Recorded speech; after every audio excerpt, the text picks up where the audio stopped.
Renungan kita pada hari ini bertajuk Ayub. Dalam Ayub 42 ayat 5 menyatakan, "Dahulunya engkau hanya kudengar melalui telinga, tetapi sekarang aku melihat engkau dengan mataku." Kitab Ayub dimulai dengan perihal watak ini. Dia tidak bercela, juga tulus dan takut kepada Allah serta menjauhi kejahatan. Ayub 1 ayat 1. Setelah berturut-turut kehilangan hartanya, anak-anaknya dan kesehatannya, dia tetap terus mempercayai Tuhan. Ayub 2 ayat 10, 13 ayat 5, 19 ayat 25. Sikapnya dalam menghadapi cobaan dan penderitaan adalah mendalam dan sangat berani. Oleh itu, ia sangat mengejutkan apabila mendengar dari pengakuan Ayub bahwa dia mempunyai pengetahuan yang terbatas tentang penciptanya. Ketika lelaki ini yang berjalan bersama Tuhan sepanjang hidupnya dan merupakan teladan iman, hanya mempunyai gambaran kabur mengenai Tuhan yang dia cintai. Mari kita perhatikan bagaimana Ayub mencapai titik di mana dia dapat mengatakan bahwa matanya telah melihat Bapa Syurgawi. Ayub melalui penderitaan yang besar, dia kehilangan semua hartanya dalam satu hari. Ayub 1 ayat 13 hingga 17.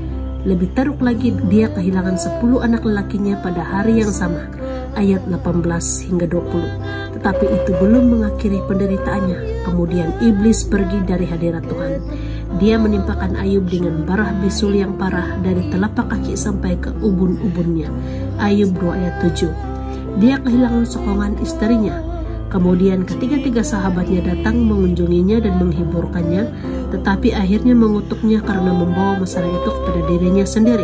Ayub tidak mengetahui tentang tindakan syaitan terhadapnya. Ayub 1 ayat 6 hingga 12, 2 ayat 1 hingga 6. Ketika Tuhan berhadapan dengan Ayub pasal 38 ayat 41, pada akhir perbincangannya dengan tiga sahabatnya, Tuhan tidak memberikan alasan atau sebab yang khusus untuk kesukaran Ayub. Dia hanya menegaskan bahwa Tuhan adalah pencipta dan dia mempunyai segalanya di tangannya. Pada hakikatnya, Ayub boleh dengan senang bergantung pada kebijaksanaan dan penjagaannya. Kemudian dia menyadari betapa kecil dan tidak tahu dirinya. Tetapi yang penting adalah dia memperolehi pemahaman yang lebih baik tentang siapa Tuhan itu. Tuhan terus berbicara di zaman kita dan ingin menunjukkan kepada kita kuasa, kebolehpercayaan dan belas kasihannya agar kita dapat tahu akan Tuhan yang kupercayai. 2 Timotius 1 ayat 12. Bagaimana dengan kamu? Adakah kamu hanya mendengar tentang Tuhan, atau adakah kamu benar-benar mengenali Dia yang kamu percayai?